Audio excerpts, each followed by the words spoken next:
more than 2 centuries, Sweden kept a position of military neutrality. But in 2024, that changed. I always call that the mother of all unintended consequences for Russian strategic thinking. If Russia had one objective with Sweden and Finland, it was to keep them outside of the alliance, and by Russia's full-scale invasion, now we are part of Nato. But what does this Nordic nation, home to 10.5 million people, bring to the NATO alliance? We do not come empty-handed. We do bring a lot of humility as a new ally, but we also bring a lot of capability. So we definitely want to see ourselves as a net provider of security. There are moments you remember all your life.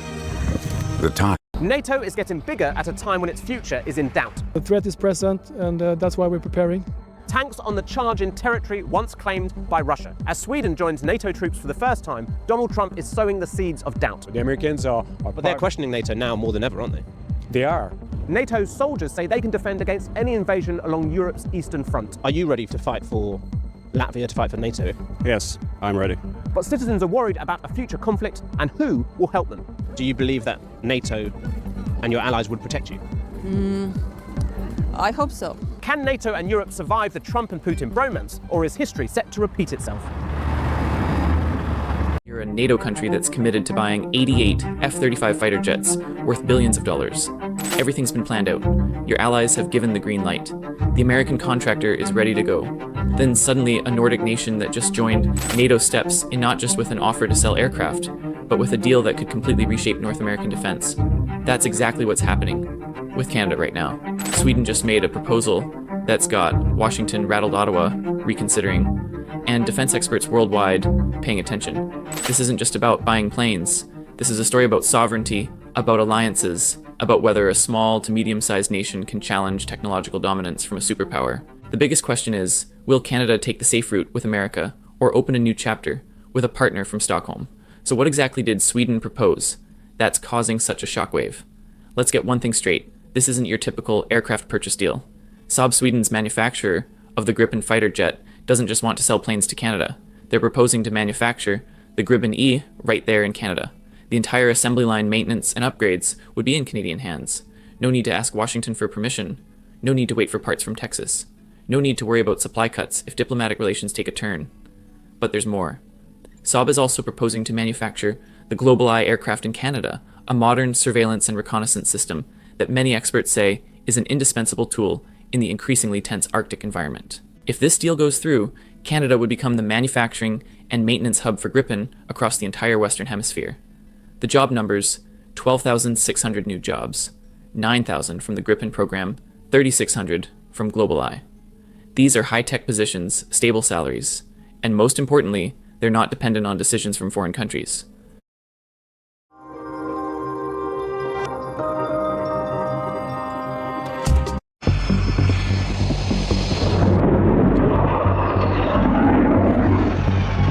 There's been a lot of noise in the debate over Canada's future fighter jet. Lost somewhere in the spin and posturing over jobs and trade are important questions about what each aircraft can do and why. We asked the experts, 2 test pilots, to give us their take, and a former senior Air Force commander.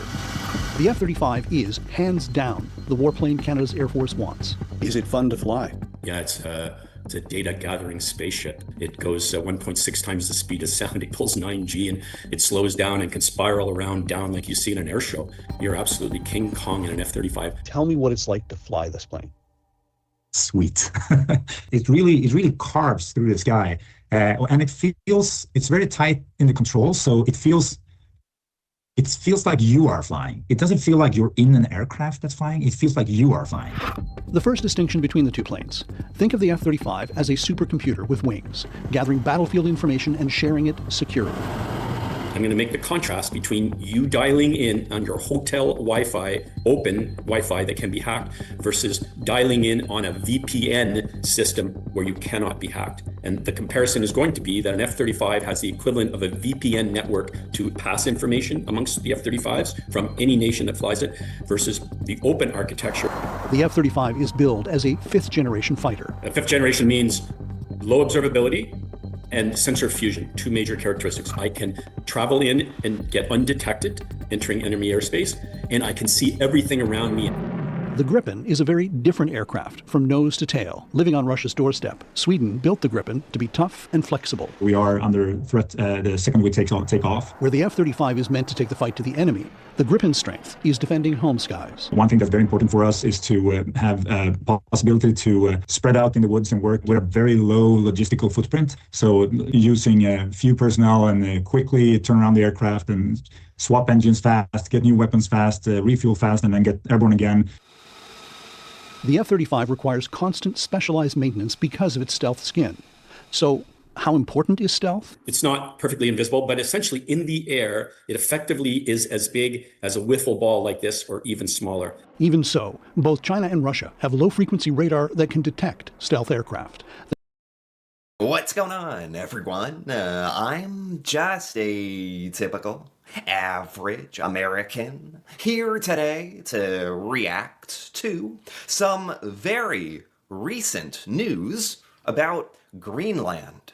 So, according to this headline, several European countries are now sending their armed forces to Greenland to defend against threats from us, the United States. I mean, this is just unbelievable.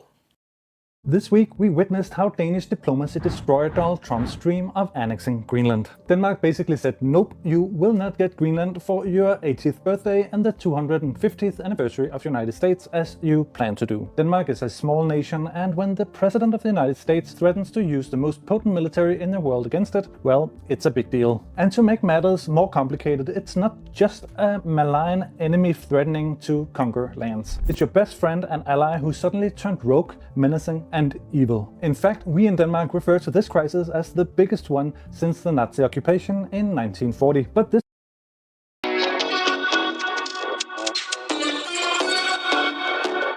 I wish I could cheer you up, but I can't. This is an unprecedented and dangerous moment in modern American history under a president who is increasingly unhinged and every day is moving us toward an authoritarian society with more and more power resting in his own hands. While the situation is frightening, I am absolutely confident that if we stand together and not let Trump and his friends divide us up, we can and will prevail. And the good news is that even more and more Republicans are understanding the folly of standing with Trump on both policy and political issues, as polls indicate that he is becoming more and more unpopular. Let's give Donald Trump credit for being straightforward. Last week in an interview with the New York Times, when asked about what he considers to be the limits on his own power in terms of international affairs, he said, quote, "Yeah, there is one thing, my own morality, my own mind. It's the only thing that can stop me. I don't need international law," end quote. Trump says he doesn't need international law. And as a result, Trump believes he has the right to attack Venezuela without congressional approval, the right to threaten to go to war against Denmark, a long-standing NATO ally, in order to take over Greenland, and to threaten Mexico, Colombia, and even Canada. In other words, Trump is right. US President Donald Trump is threatening to impose tariffs on countries that oppose his plan to take over Greenland. The warning comes after several European nations sent small numbers of troops to the Arctic island, a semi-autonomous Danish territory. Meanwhile, a bipartisan group of US lawmakers visited Denmark to say that Trump's designs on Greenland don't have the support of the American people. Greenland, a semi-autonomous region of Denmark, is at the center of rising geopolitical tensions after President Donald Trump renewed his threats that the United States could take the island by force. This time, Trump went even further and warned he could punish countries that refuse to support his plan. I may put a tariff on countries if they don't go along with Greenland, because we need Greenland for national security, so I may do that. Trump claims the US needs the mineral-rich Arctic island to counter threats from Russia and China, and has accused Denmark of failing to protect the strategic region. In response to US plans, several European nations dispatched small numbers of military personnel to Greenland. Donald Trump's remarks that he is considering putting tariffs on countries that don't help him get Greenland are doing absolutely nothing to lower the political temperature. But Europe's leaders will be waiting to see what he actually does and not what he just says, because the comments did appear to be somewhat off the cuff. Clearly, though, he is not backing down. We need Greenland for national security, so we're going to see what happens. If we don't go in, Russia's going to go in and China's going to go in. And there's not a thing that Denmark can do about it, but we can do everything about it. The president has made his view clear, and we have a different position. We therefore still have a fundamental disagreement, but we also agree to disagree. And therefore we will, however, continue to talk. President Trump and the Danish foreign minister on the U.S. effort to take over Greenland. The Danish foreign minister, Lars Løkke Rasmussen, joins me here live in studio. Mr. Foreign Minister, thanks for your time. Thank you for having me, Brett. Good to see you again. I know it was an interesting day today. I want to get first, before we get into specifics, your take on that meeting with Vice President Vance and Secretary Rubio. My take is that it was a brilliant opportunity for us to share our view with our American friends. I mean, we are close allies. We have had diplomatic relations. You will not find an ally to U.S. who have had uninterrupted diplomatic relationships as long as we have, for 225 years in a row.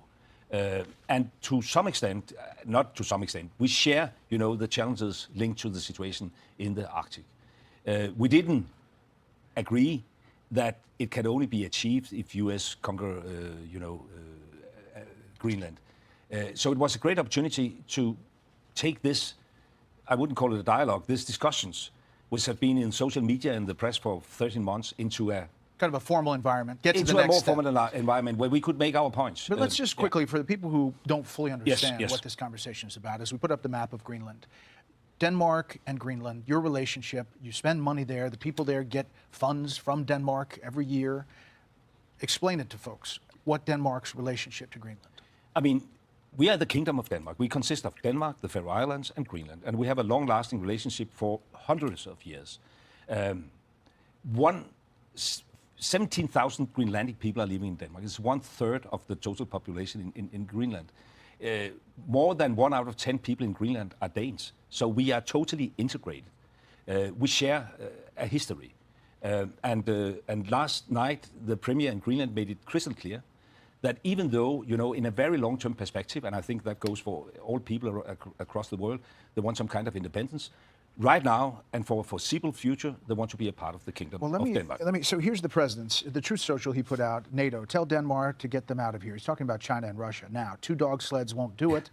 Only the USA can. Danish intel warned last year that Russian and Chinese military goals toward Greenland and the Arctic. Then the White House put out this picture that kind of depicted that, these 2 dog sleds choosing between either Russia, China, or the USA. There is a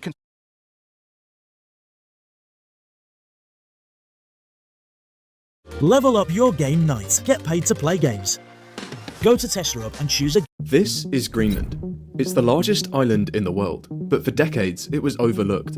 A seemingly irrelevant, remote, frozen wasteland owned by Denmark. But since Trump came to office, he's been obsessed with trying to take it, even floating the idea of buying it outright. Up until now, those attempts haven't exactly worked out. This time, however, things are looking very different. A couple of years ago, the idea of forcibly seizing territory from a NATO ally would have been totally unthinkable. But with the US invading Venezuela, detaining its president, and facing little more than diplomatic outrage in response, it's become abundantly clear that those old rules don't seem to apply anymore. And Trump is clearly punch-drunk on the idea of expanding America's reach. If he were to decide to take the island by force, it doesn't seem like anybody could stop him, something which looks more and more likely by the day. Trump himself claimed the US needs Greenland, and even joked about plans to make Greenland great again.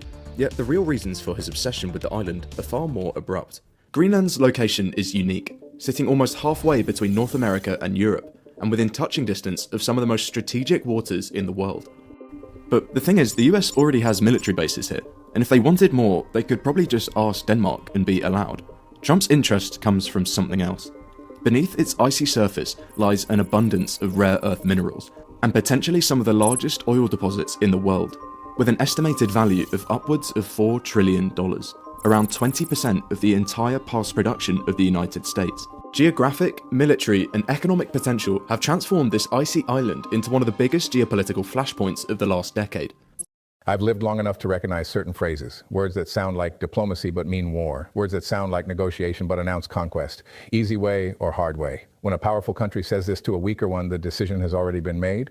The easy way is theater. The hard way is the plan. On January 10th, 2026, President Trump said this about Greenland. I'd like to make a deal, you know, the easy way, but if we don't do it the easy way, we're going to do it the hard way. I'm 89 years old, and I know exactly what that means. Let me tell you what I've learned about empires. They don't wake up one morning and suddenly decide to invade. Invasion is a process. It starts with language, with framing, with creating a narrative that makes the invasion seem inevitable, even necessary. And it always, always begins with an ultimatum dressed as an offer. Trump says he wants to buy Greenland. He says he prefers a deal. He says ownership is psychologically necessary for success. He says when we own it, we defend it. You don't defend leases the same way. That last sentence is important. You don't defend leases the same way. What he's saying is, unless we own Greenland, we won't protect it properly. Unless it's ours, we can't guarantee its security. Unless we possess it completely, we might let Russia or China take it. This is how empires talk themselves into conquest. They convince themselves and try to convince everyone else that taking the territory is actually protection. That occupation is defense. That colonization is security.